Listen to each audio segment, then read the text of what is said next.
Hello everyone, अपन next question करते हैं। ओके, हमारे पास गिवन क्या है? हमारे पास given the sum of first three terms of GP is S. एक हमारे पास जीपी है, जब उसका हम लोग स्टार्टिंग का थ्री टर्म का सम लेते हैं वो एस के बराबर हमारे पास गिवन है। उसके बाद फर्दर गिवन है कि जो हमारे पास तीन टर्म है ना, उसका जब हम लोग प्रोडक्ट लेते हैं वो 27 के बराबर है। तो पूछ रहा है कि बताओ एस का वैल्यू कहाँ से कहाँ तक लाई करेगा, ये हमारा क्वेश्चन बोल रहा है। चलो देखते हैं हम लोग इसको कैसे सॉल्व करते हैं। क्लियर? चलो ओके, हमारे पास जो गिवन है उसको लिखते हैं। हम लोग लेट कर लेते हैं। जो तीन टर्म है हमारा जीपी का वो है ले three terms of GP R A by R comma A R. Clear? अब जो हमारे पास क्वेश्चन में गिवन है उसका यूज करते हैं। हमारे पास ये गिवन है कि ये जो तीनों टर्म है उसका सम है एस के बराबर। मतलब ये गिवन है A by R plus A R is equal to S, ये गिवन है। और फर्दर क्या गिवन है? ये जो हमारे पास तीनों टर्म है उसका प्रोडक्ट कितना गिवन है? 27 गिवन है। Means A by R into A R is equal to, ये हमारे पास ए है 27। अब यहाँ से आर कैंसिल हो गया और यहाँ पे बन जाएगा ए इंटू ए। तो क्या बन जाएगा हमारे पास? ए क्यूब इज इक्वल टू 27। तो हमारे पास क्या बन जाएगा यहाँ पे? ए इज इक्वल टू बन गया 3। पल्ले पड़ा। अब इस ए की वैल्यू जो आई यहाँ पे हम लोग प्लग कर देंगे। ओके, तो हमारे पास बन जाएगा यहाँ पे, जस्ट अ सेकेंड, तो हमारे पास बन जाएगा यहाँ पे 3 by R plus 3 R is equal to S. अपन क्या करते हैं? यहाँ पे कुछ भी नहीं तो 1, यहाँ पे कुछ भी नहीं तो 1, तो हम लोग लेते हैं एलसीएम। तो हमारे पास क्या बन जाएगा? 3 plus 3r square divide by R is equal to S. अब इसको हम लोग क्रॉस मल्टीप्लाई कर देंगे तो हमारे पास बन जाएगा यहाँ पे 3 plus 3r square is equal to R into S. अब इस क्वांटिटी को उठा कर लोग इधर ले आएंगे। हमारे पास बन जाएगा 3r square plus 3r minus R S plus 3 is equal to 0। Okay, अब अपन क्या करते हैं ना, यहाँ से r को कॉमन निकाल देते हैं। तो हमारे पास क्या बन जाएगा? 3r स्क्वायर प्लस r, और यहाँ पे हो जाएगा हमारे पास, जस्ट सेकेंड, इसको हम लोग ऐसे लिखते हैं 3 minus S R plus 3 is equal to 0। Okay, अब इसको सोल्व करने से पहले क्वाड्रेटिक इक्वेशन का एक कॉन्सेप्ट आपको पता होना चाहिए। यदि नहीं पता है तो हम आपको यहाँ पे बता देते हैं। वो कॉन्सेप्ट क्या है? आप क्वाड्रेटिक इक्वेशन में पढ़े हुए कि सपोज करो आपके पास एक quadratic equation a x square plus b x plus c equal to 0। Okay, और क्या? For all x belongs to real number. जब x सारा रियल नंबर लेगा तब क्या होगा? तब इस केस में हम लोग लिखते हैं, क्या लिखते हैं? d greater than equal to 0। इसका मतलब क्या होता है? जब x सारा रियल नंबर रहेगा तो इस जो क्वाड्रेटिक इक्वेशन का डिस्क्रिमिनेंट होता है वो क्या होता है?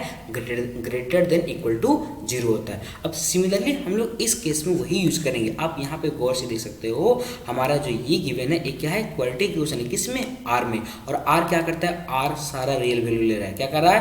r belongs to all real value.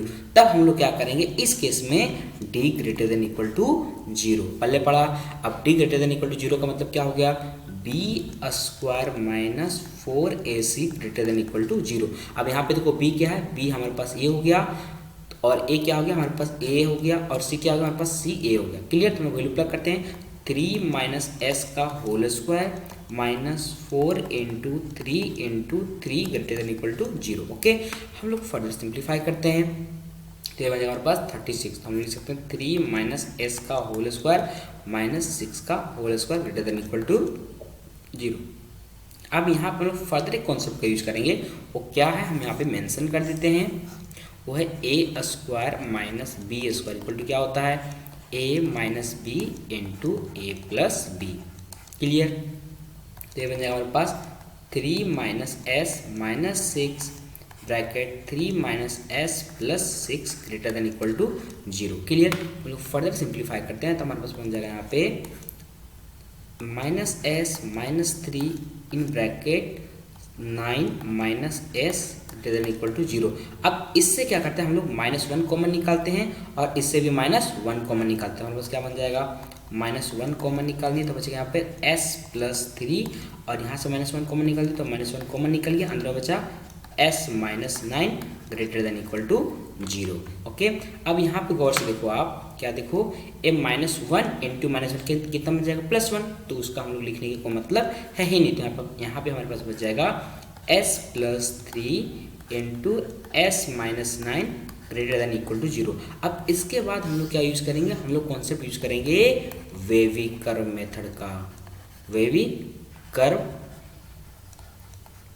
Method का कॉन्सेप्ट यूज करेंगे। क्लियर, चलो अब उसके लिए हम आप लोग क्या बताए थे, सबसे पहले बताए थे उसका कॉन्सेप्ट क्या था कि सबसे पहला कॉन्सेप्ट स्टेप था कि RHS को 0 करो।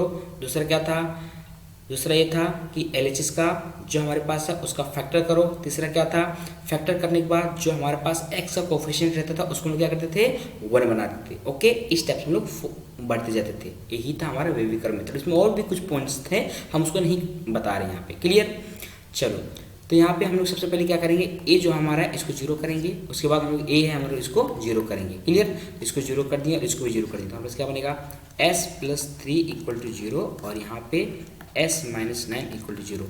यहाँ पे हो जाएगा हमारे पास s इज इक्वल टू हो जाएगा -3 और यहाँ पे हो जाएगा हमारे पास s इज इक्वल टू हो जाएगा 9। पल्ले पड़ा, चलो हम लोग यहाँ जाएंगे, हम लोग जाएंगे नंबर लाइन पे, यहाँ पे हो जाएगा हमारे पास -3 और यहाँ पे हो जाएगा हमारे पास 9। ओके, और हम वेवी कर्व मेथड में क्या बताए थे, सबसे पहले हम लोग लेते हैं प्लस साइन से और हम लोग देखते हैं जो 9 आया है उसके ऊपर पावर कितना है, यहाँ पे पावर कितना 1, मतलब क्या है ऑड है, तो हम लोग साइन चेंज करते हैं, तो यहाँ प्लस है तो यहाँ पे हो जाएगा माइनस, पल्ले पड़ा। उसके बाद हम लोग देखते हैं जो -3 आया, किससे आया, -3 हमारा इससे आया, इससे। क्लियर, हम लोग देखते हैं पावर में कितना, पावर में यहाँ पे 1 है, तो 1 मीन्स क्या होगा, साइन चेंज होगा। यहाँ पे यदि माइनस है तो यहाँ पे क्या हो जाएगा प्लस, और इसका मतलब क्या होता है ग्रेटर देन इक्वल टू। और जब ग्रेटर देन इक्वल टू होता है, ग्रेटर देन इक्वल टू जब आता है तो हम लोग क्या करते हैं, इक्वल टू, तो उस केस में हम लोग लेते हैं पॉजिटिव साइन। तो हम लोग क्या लेंगे, इसको लेंगे और ये वाला रीजन को लेंगे। पल्ले पड़ा, हमारे पास क्या हो जाएगा, s बिलोंग्स टू हो जाएगा -∞ से लेके क्या हो जाएगा -3। यहाँ पे ओपन की क्लोज ब्रैकेट, यहाँ पे होगा क्लोज ब्रैकेट। क्यों, क्योंकि क्लोज ब्रैकेट इसलिए लिए ताकि यहाँ पे आप गौर से देख सकते हो, यहाँ पे इक्वल टू का साइन, इसलिए हम लोग क्लोज ब्रैकेट ले रहे हैं। समझ में आ रही है, चलो, और फिर हो जाएगा यहाँ पे union close bracket 9 to ∞। So this is our correct answer. Okay, अब हम लोग देखते हैं कौन सा ऑप्शन हमारा करेक्ट है। तो I think option number D हमारा करेक्ट हो गया। कौन सा, option number D is our correct answer. Okay, चलो बाय बाय।